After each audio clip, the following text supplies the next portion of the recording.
말씀은 갈라디아서 1장 6절부터 10절까지 말씀입니다.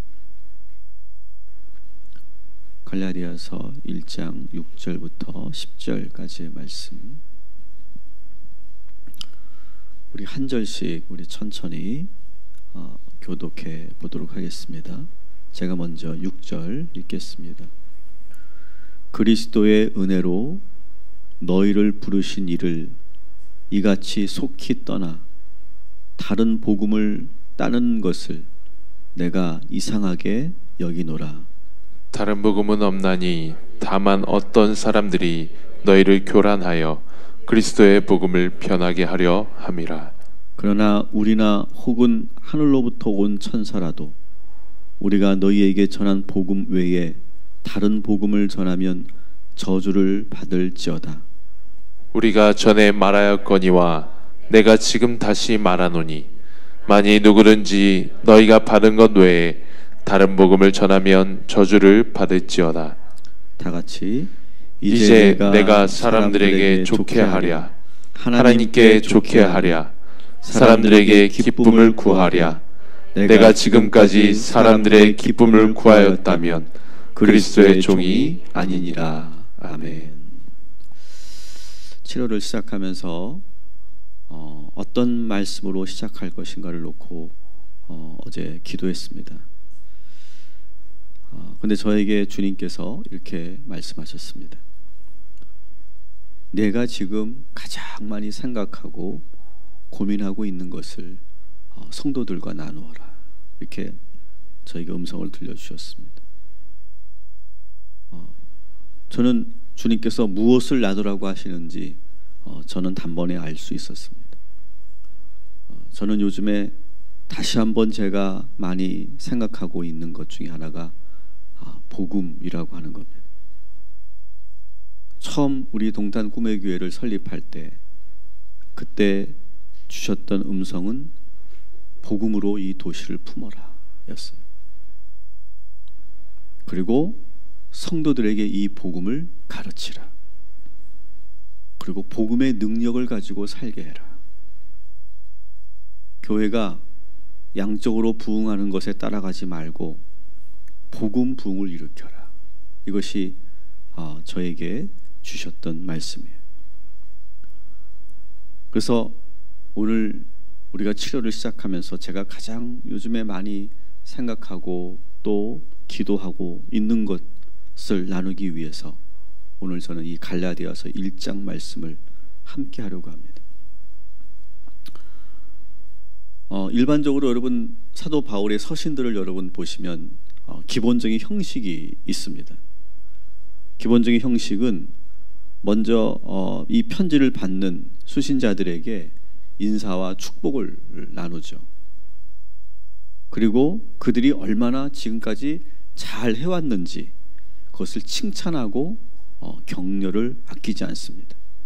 그리고 나서 이제 본론으로 들어가서 그 교회의 문제들을 하나하나 다루어 갑니다. 근데 오늘 이 갈라디아서 말씀을 여러분 보시면 아는데 이 갈라디아서는 서론에서 다른 본문들처럼 인사와 축복을 전하기는 하지만 다른 곳과는 달리 칭찬과 격려가 없이 바로 본론으로 들어가고 있다라고 하는 거예요. 이거 뭘 말할까요? 그만큼 이 갈라디아 교회가 지금 생각보다 많이 심각하다는 것을 보여주고 있어요. 그러니까 바울이 지금 가장 심각하게 우려하고 있는 부분은 뭐냐면 교회에 다른 복음이 들어와 있다는 거예요. 이 복음이 변하게 되었다라고 하는 거예요. 그래서 그 다른 복음을 성도들이 듣기 좋아하고 변질된 복음을 들으려고 하고 듣고 싶은 소리만 들으려고 하는 그런 갈라디아 교회의 모습을 전하고 있어요. 그래서 오늘 여러분이 방금 읽었던 이 갈라디아서 1장 6절부터 10절까지 말씀을 다시 우리식으로 한번 바꿔봤어요. 현대 우리들이 사용하는 언어로 바꿔서 다시 한번 제가 여러분들에게 그대로 전하겠습니다. 이런 내용이에요. 여러분이 다른 복음으로 이렇게 빨리 넘어가는 것에 나는 너무너무 당황스럽습니다. 몇몇 사람들이 여러분에게 혼란을 주고 있는데, 다시 말씀드리지만 다른 복음은 없습니다. 복음을 왜곡시키지 마십시오. 그 누구도, 하늘의 천사도 다른 복음을 전할 수가 없습니다. 나는 여러분의 마음을 기쁘게 하려고 여러분이 듣고 싶어하는 말을 전하는 사람이 아닙니다. 저는 여러분의 환심을 사고 싶지 않습니다. 내가 만일 그런 마음으로 사역을 하고 있다면 나는 이미 그리스도의 종이 아닙니다. 아주 강력하고도 직접적인 말씀이죠. 저는 개척을 준비할 때 다시 복음 앞에라고 하는 이 찬양을 참 많이 불렀어요. 제 인생에 찬양을 꼽을 때 저는 이 개척을 준비할 때 이 다시 복음 앞에라는 이 찬양을 저는 잊을 수가 없어요. 수도 없이 이 찬양을 부르면서 다녔고, 또 이 교회가 세워지기 전에 이 건물이 막 한창 공사 중일 때 매일 이 동탄 지역을 돌면서 이 찬양을 불렀던 기억이 있어요. 거기 그 찬양의 가사에 보면, 우리가 좀 이따 부르겠지만, 다시 복음 앞에 내 영혼 서네. 주님 만났던 그때 나 다시 돌아가서 주님께 예배드리며 다시 십자가의 길 걸으리. 이런 가사예요. 가사에도 이런 것이 또 있어요. 점점 멀어져 가네. 점점 이용만 하려고 하네. 이런 가사도 있어요.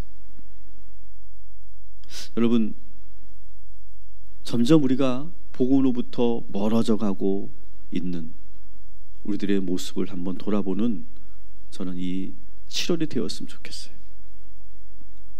사도 바울이 갈라디아 교회에게 던진 이 메시지는 비단 갈라디아 교회만의 문제가 아니에요. 바로 우리들의 문제고 우리 한국 교회의 문제예요. 어쩌면 우리 교회가 이제 잊지 말아야 되고 놓치지 말아야 될 문제인 거예요. 여러분은 정말 복음 앞에 온전히 서 있다고 여러분 생각하십니까? 여러분, 이 복음 앞에 우리가 한치 오차도 없이 정 위치에 우리가 딱 서 있다고 여러분 생각하십니까? 우리가 지금 복음이 아닌 다른 가치관, 다른 신념, 다른 인생관으로 살고 있지는 않습니까? 우리는 자꾸 듣고 싶은 말, 나에게 부담이 안 되는 말씀만 듣고 싶어 하지 않습니까? 여러분, 복음이란 뜻이 뭡니까? 기쁜 소식이라는 거죠. 굿뉴스라고 하는 거죠. 근데 이 복음이라는 거 우리가 착각해요. 복음은 달달해서 듣기 좋은 소리여서 기쁜 소식이 아니에요.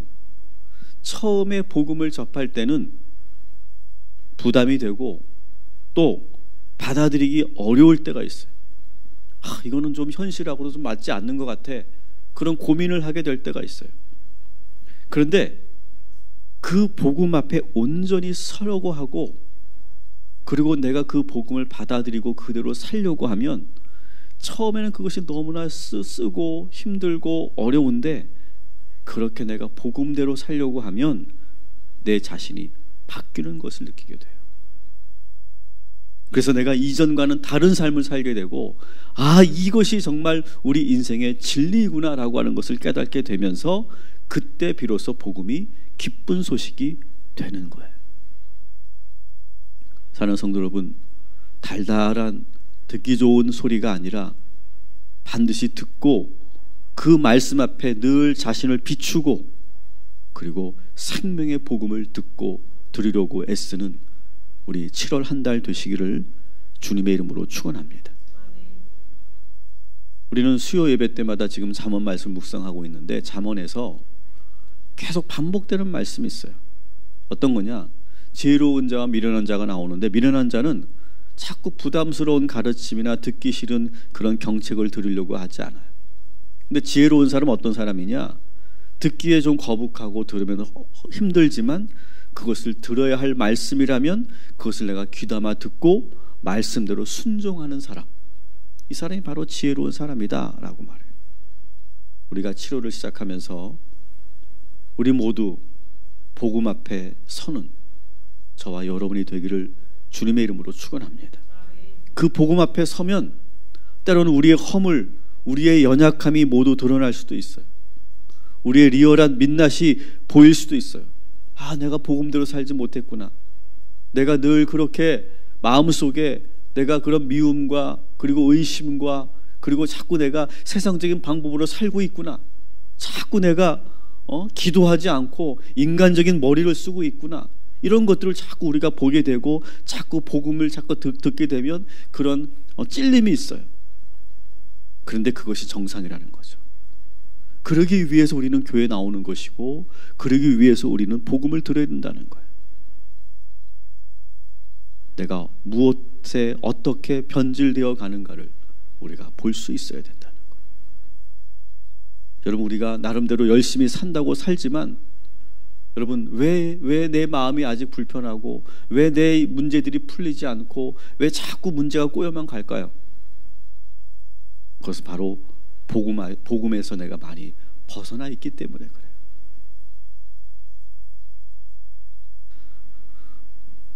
저는 목회자가 코치 역할을 할 때가 있다고 생각해요.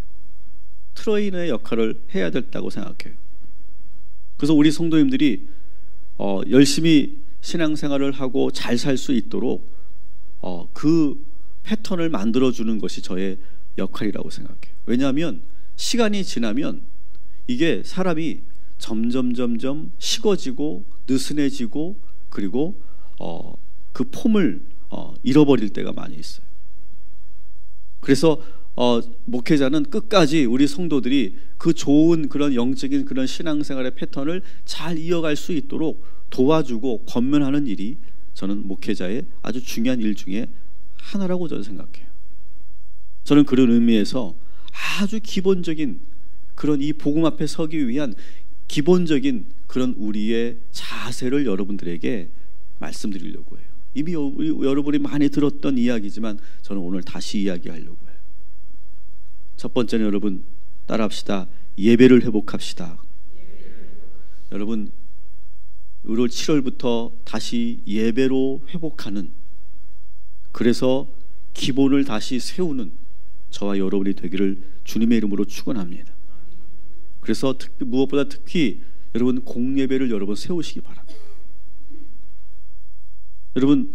여러분도 경험하셨겠지만 처음 여러분이 뭔가를 배울 때 있잖아요. 뭐 운동을 배울 때, 여러분 피아노를 배울 때 일주일에 한 번 1시간 해가지고 그 실력이 늘어납니까? 한번 보세요. 늘어나지 않습니다.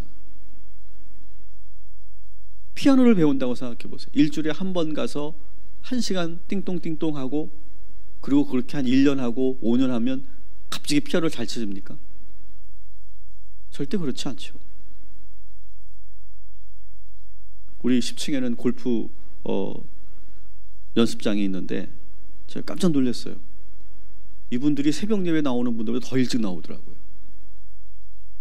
나는 그 왜 그런지 몰랐어요. 그랬더니 새벽에 나오시는 분들은 대부분 그날 필드에 나가시는 분들이래요. 필드에 나가기 위해서 새벽에 일찍 와가지고 폼을 교정하고 그리고 연습을 해보고 그리고 필드에 나간다는 거예요. 야, 정말 열정도 대단하고 정말 열심이구나, 그런 생각이 들더라고요. 그래서 폼을 만드는 걸 되게 중요하게 여기는 걸 제가 봤어요. 여러분, 우리의 신앙생활에도 우리가 그 폼을 만드는 거, 이 폼이 흩어졌으면 다시 그것을 세우는 거, 이것이 우리가 해야 될 일 아니겠습니까? 우리가 골프를 치러 갈 때도 그렇게 폼을 만들려고 새벽 일찍 나와서 그렇게 연습하고 또 그렇게 폼을 만들어 가는데 지금 우리의 신앙의 그 폼이 무너져 있지 않느냐는 거예요. 다시 여러분의 영적인 그 폼을 만들어 가는 이 7월 되시기를 주님의 이름으로 축원합니다. 새벽 예배 드리셨던 분들은 다시 시작하시고 수요 예배도 회복하시고 무엇보다 여러분 금요시며 나오셔서 부르짖으며 기도하는, 정말 내가 처음에 막 우리가 어렸을 때부터 막 부르짖으며 통성으로 기도했던, 막 기도원으로 올라가서 기도했던 막 산에 올라가서 기도했던 그 뜨거운 열정을 여러분 다시 회복하셔야 돼요. 그래서 우리의 예배의 태도와 우리의 예배의 폼을 다시 교정해 가는 거예요. 그리고 예배에 여러분 집중하시기 바랍니다. 따라합시다. 예배에는 능력이 있습니다.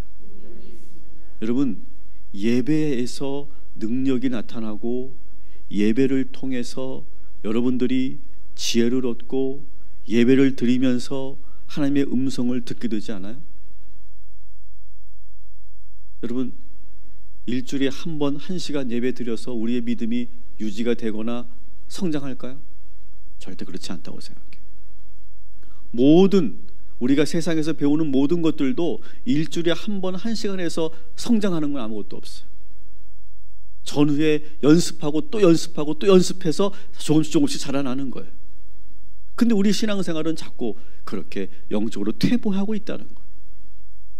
여러분, 모이기에 힘쓰시고 그리고 예배를 통해 우리의 믿음을 다시 잡아가는, 세워가는 7월 되시기를 주님의 이름으로 축원합니다.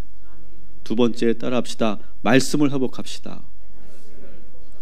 여러분, 말씀을 우리가 회복해야 돼요. 말씀은 여러분 어떻습니까? 한 번 듣는다고 그냥 그것이 내게 되는 게 아니에요. 우리가 그렇게 착각할 뿐이지 말씀은 듣고 또 들어야 되는 거예요. 반복해서 듣고 듣다가 그것이 내 입에서 떠나지 않고 그 말씀을 계속 듣다가 그것이 어느 순간 귀에서 들려지게 되고 그것이 깨달아지게 돼요. 머리에만 있던 말씀이 계속 듣다 보면 그것이 계속 들리면서 내 마음으로 내려오지 않아요? 근데 그 말씀이 내려오고 나서 그것이 또 행동으로 가기까지도 한참이 걸려요. 이게 말씀이더라고요. 듣고 즉각적으로 우리가 깨달아지고 행동하면 얼마나 좋아요. 그런데 그렇게 되지 않아요. 수없이 부딪히고 수없이 그 말씀이 귓가에 들리고 또 들려야 그것이 조금씩 내 마음에 내려오고 그것이 조금씩 나의 순종으로 바뀌더라는 거예요. 여러분, 말씀으로 우리가 무장하고 채워져서 다시 주님 앞에, 복음 앞에 설 수 있도록 여러분 이 7월을 그렇게 도전하고 시작하시기를 주님의 이름으로 축원합니다. 그래서 여러분 매일매일 여러분 우리 교회에서 새벽 말씀 큐티를 보내고 있어요. 그걸 매일 들으면서 거룩한 습관을 들이시고 그리고 설교도 한 번만 듣고 그냥 끝나는 것이 아니라 반복해서 듣고 또 셀 모임에서 다시 그 말씀을 가지고 나누고 그러면서 그 말씀이 내 안에서 계속 그것이 흘러갈 수 있도록 여러분 그렇게 하시기 바랍니다. 어제 여러분 주일 설교 기억나십니까? 벽을 뚫는 믿음을 가지시기 바랍니다. 지붕을 뚫는 믿음을 가지시고 예수님을 만나기 위해서는 무슨 일이든 할 수 있는 그러한 주의 성도들 되시기를 주님의 이름으로 축원합니다. 세 번째, 따라합시다. 기도를 회복합시다. 여러분, 기도를 여러분 회복하시기 바랍니다. 오늘 여러분 기도하시면서 주님을 꼭 만나고 가시기 바랍니다. 여러분, 기도하지 않고는 우리는 살 수 없어요. 기도해야만 주님의 음성을 들을 수 있고 만날 수 있어요. 기도해야만 나를 깊이 들여다볼 수 있고 성찰할 수 있어요. 여러분, 기도해야 나의 그 부족함을 볼 수 있어요. 제가 제일 좋아하는 찬송이 이 찬양이에요. 그 두려움이 변하여 내 기도가 되었다. 저 이 구절이 참 좋더라고요. 두려움이 변하여 내 기도가 되었다. 기도하기 전에는 두려웠는데 염려가 됐는데 걱정이 됐는데 그것을 기도로 바꾸니까 뭐가 돼요? 주님을 찬양하게 되고 할렐루야를 부르게 된다는 거예요. 여러분, 기도하면 우리의 부정적인 감정이 변하게 돼요. 모든 근심과 염려와 그 한숨 짓던 일들이 다 바뀌고 저절로 찬양하게 되는 거예요. 여러분, 항상 기도하라 라고 하는 말씀은 뭐예요? 항상 기도하라 라고 하는 말씀 따라합시다. 생각하지 말고 기도하라, 그런 말이에요. 여러분, 우리는 항상 생각하죠. 항상 생각해요. 생각은 한순간도 떠나지 않아요. 심지어 잘 때도 생각을 합니다. 그 생각이 뭘로 나와요? 꿈으로 나오는 거예요. 그래서 우리는 24시간 생각 속에 살고 있다고 해도 과언이 아니에요. 근데 여러분, 제가 계속 말씀드리지만 생각만 하면 좋은 곳으로 우리를 데려가지 않아요. 이 생각이. 생각만 해서는 절대로 우리 마음에 평안을 얻을 수가 없어요. 이렇게 매일매일 한순간도 내가 죽는 그날까지 계속 돌아가는 이 생각을 뭘로 바꿔야 되느냐? 기도로 바꿔야 된다는 거예요. 기도로 바꿀 때 부정적인 생각을 끊을 수 있고, 매일 하는 생각을 기도로 바꿀 때 내가 갇혀있던 생각에서 벗어날 수 있고, 창조적인 생각을 할 수 있고, 새로운 생각을 할 수 있다는 거예요. 여러분, 매일매일 생각만 하면 실천할 수 없지만 기도하면 실천하게 되는 줄 믿습니다. 결단하면 그렇게 되는 거예요. 생각만 하면 자기중심적으로 자꾸 바라보지만 기도하면 하나님 중심으로 바라보게 되면서 새롭게 보이는 거예요. 치료를 시작하면서 여러분, 우리 다시 기본으로 돌아갑시다. 다시 복음 앞에 서고, 무너졌던 우리의 폼을 다시 세우고, 식었던 열정을 다시 불붙이고, 차가워진 사랑을 다시 뜨겁게 만드는 7월 되셔서 2019년 하반기를 멋지게 시작하는 저와 여러분이 되기를 주님의 이름으로 축원합니다.